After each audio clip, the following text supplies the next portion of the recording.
Shang-Chi and the Legend of the Ten Rings seems to both pull from the past and try something fresh in the MCU, but whether or not that results in something you like, I think is going to depend on what elements of the MCU you'd like another helping of. Stick around to hear my thoughts. I'm Peter Franson from christiangeekcentral.com and Spirit Blade Productions. This is my uncut review of Shang-Chi and the Legend of the Ten Rings. The synopsis on IMDb reads, Shang-Chi, the master of weaponry-based kung fu, is forced to confront his past after being drawn into the Ten Rings organization. Man, him being the master of weaponry-based kung fu, I didn't even pick up. That didn't seem like that was his thing, even having watched the entire movie. So I'm not sure where that synopsis is coming from, but let me give you an idea of what you're in for, I think. If you watch this one, if you haven't already, it's now on Disney Plus, and they're running a thing until I think it expires the 14th, where you can for $3 get a month of Disney Plus. So this might be a good time for you to do it if this movie sounds like your cup of tea. Wasn't really mine. Marvel's, I think this is kind of like Marvel's version of a Chinese martial arts movie, which is kind of a cool thing. I wish actually they would have leaned into some of those elements more. It reminds me, though, of Phase 2-ish Marvel, where I felt like they were constantly chasing punchlines in a way that drained scenes of any potential tension or drama. It also felt like it was jumping the shark increasingly through as the movie progressed, with action moments that felt unreasonable. I mean, the first one happened, I'll speak in vague terms, but when one character, it looked like we're going to fall to their death. But then we discover, out of the blue, that another character had very conveniently positioned themselves in just the right place and somehow had knowledge of this situation going on, that they were able to jump out and save this person at just the right time. It's just like super duper convenient. I'm like, what in the world? Okay, I guess they just wanted to give us this moment where we thought this was going to happen, and then this other thing stops that from happening. But it's just like, okay, well, if that can happen, if this crazy unpredictable thing can happen, then anything can happen in this movie. When I feel like there are not rules in place to keep anything from happening, then anything can happen. And there is no reason for me to be concerned that victory will be unobtainable or that it will cost the heroes anything. The script also had a bit of what felt like forced exposition to me now and then that kept the conversations from feeling genuine, particularly in the first 30 minutes. I either got used to it or it wasn't as much of a factor as the movie progressed. But basically what I just shared with you describes the prevailing feelings that I had throughout watching this movie. However, in the moments that it worked for me, it reminded me of the way Black Panther kind of tapped into cultural aesthetics.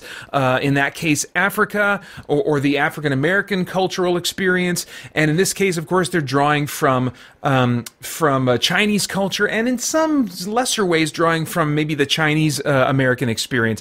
And in that way, there were some neat moments where they were bringing this new flavor, this new cultural flavor to the Marvel universe that I appreciated.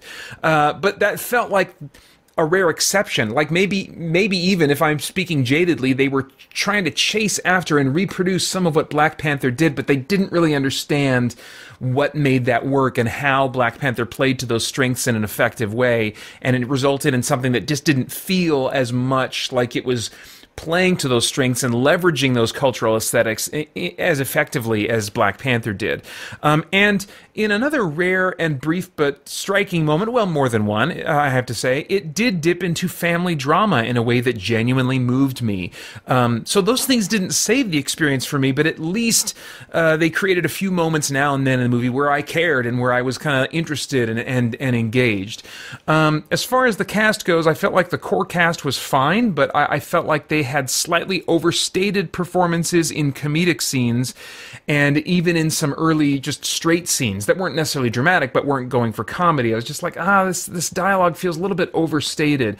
Now, some of that, again, might be because of the dialogue itself, which felt a little too expositional, but the net result was still feeling just kind of overstated, overdone, not natural. As far as the stunts and visuals go, that's one of the big selling points when they really lean into Chinese mythology and the martial arts stuff. I mean, this really in a number of scenes felt like a full-on Chinese martial arts movie, both aesthetically and in terms of the attention given to the choreography. I mean, there's some really cool stuff going on that I wouldn't expect to see in the combat of a Marvel movie. You know, even as that combat has been pretty solid in a lot of Marvel movies. What I'll be interested to see is how this flavor of martial arts choreography coexists with other types of fight choreography, other fighting styles, once Shang-Chi finds his way into another movie, like another Avengers movie or something, where he's going to be fighting people that don't have the same martial arts style. That would be interesting to see how they portray that, because in this, the fighting is very dance-like. You know, it's very Crouching Tiger, Hidden Dragon, and, you know, the other movies that are much more in that vein.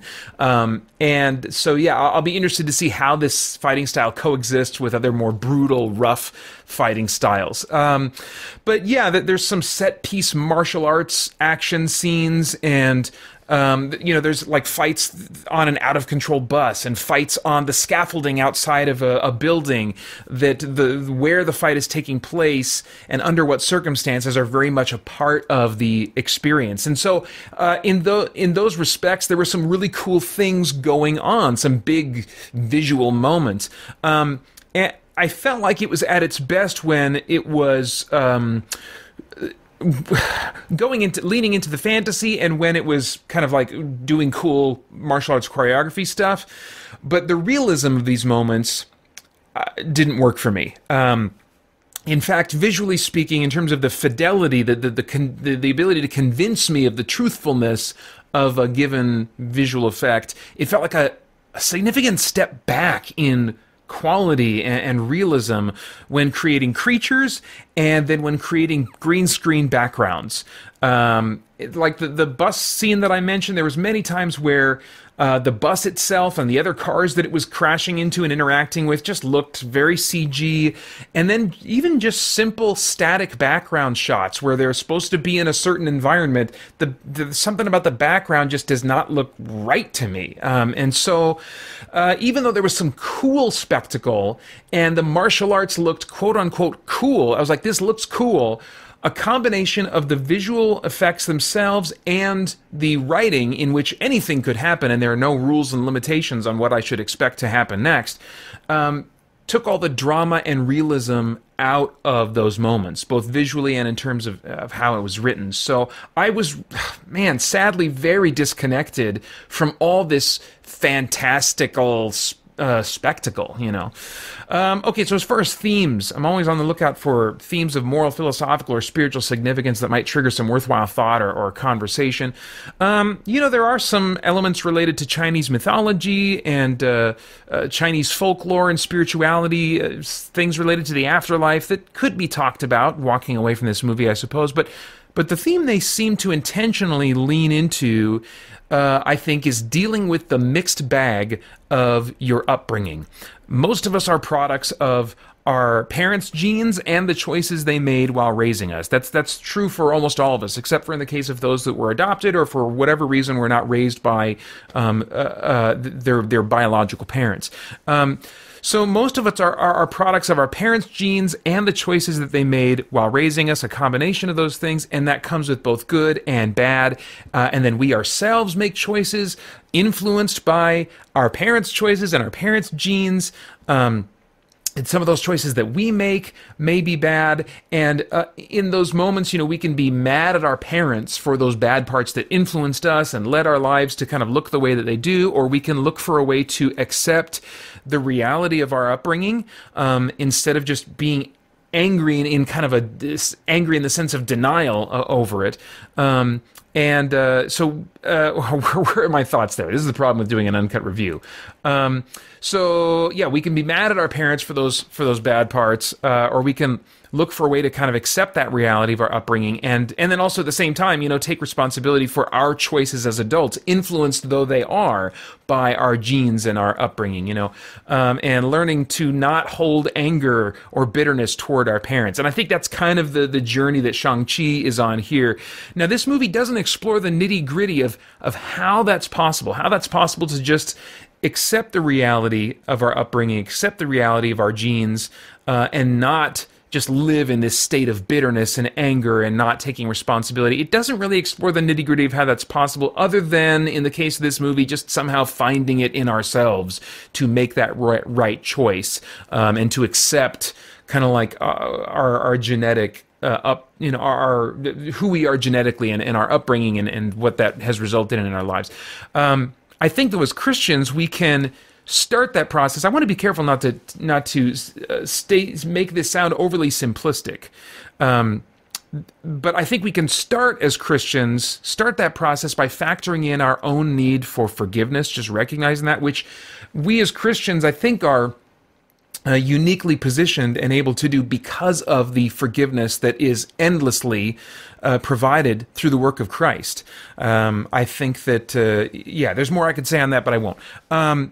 But the fact that, we can start with the cross, how Jesus provided for our forgiveness there, is a way that we can look at our own flaws, look at our own mess that we've contributed, taking responsibility for our actions that are not the fault of our parents' genes or our upbringing and the choices they made. I think that the cross allows us a starting place that we otherwise are not going to have. There's a ton of mess and baggage that we each shoulder from our upbringing to wildly various degrees. So I want to acknowledge that. I want to be careful not to make an overly simplistic statement here. But the payment for sin that Jesus accomplished is, I think, the starting point for both our own healing and for any reconciliation. There's elements of reconciliation that are being pursued in this movie. And so I think that we can kind of reflect on reconciliation as well as healing from past wounds of our upbringing and our genetics. But yeah, I think that the cross is that starting point of forgiveness for us, figuring out how to deal with our own flaws and forgive our parents for their flaws. I think the cross is a unique starting point that we have as believers. So anyway, I felt those things most during kind of like the climax of the movie, but I didn't find them to be major through lines that I was feeling and processing throughout the movie. So it's not that I think this movie really lends itself really well to that, but I think that's probably the easiest jumping off point for thinking or talking more deeply about some real world issues here. Now, I have no idea what your tastes are in movies, but if I were a time traveler, I'd go back in time and say, Peter, oh, skip this one. Your boys are going to want to watch it eventually. Just watch it with them, but like have your Vita with you and play video games while you're just kind of sitting in the room with them. There's a few moments that you're going to want to be aware of as you continue to track with the MCU, at least for now, but it's not something that you're going to want to give time to outside of it serving that purpose. It's rated PG-13 for sequences of violence and action and language. And those are all my thoughts for now on Shang-Chi and the Legend of the Ten Rings. Oh, let's see here. Right now, I'd like to take some time to write a tune for pre-made rhyme. Where are we going with this one? The lyrics let's try a descending line again. The lyrics kind of never change, but the melody gets rearranged. I don't know, I couldn't resist. I never know what I'll create to say how much I appreciate Gabriel Stinson, Brian Franklin, Olin D. Branham, Drew Robb, Winston Crutchfield, Lee Bray, Justin D. Myers, Matthew Ridgway, Cosmic Fox, and Joel Nelson. Thank you for, let's descend again, supporting me and SBP and CGC. And now to all who hear this tune, thank you as well. Please come back soon.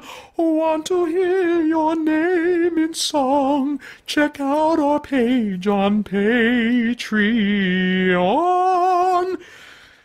Good gravy. All right. I'd love to get your thoughts and reactions in the comments below. Please like, share, subscribe, and click that bell to stay connected. I want to thank the Spirit Blade Insiders for making this review possible. For more info about the benefits of being an insider, go to patreon.com/Spirit Blade Productions. Then I hope you'll check out our podcast and stay connected to all CGC content over at christiangeekcentral.com as we continue to geek out and seek the truth.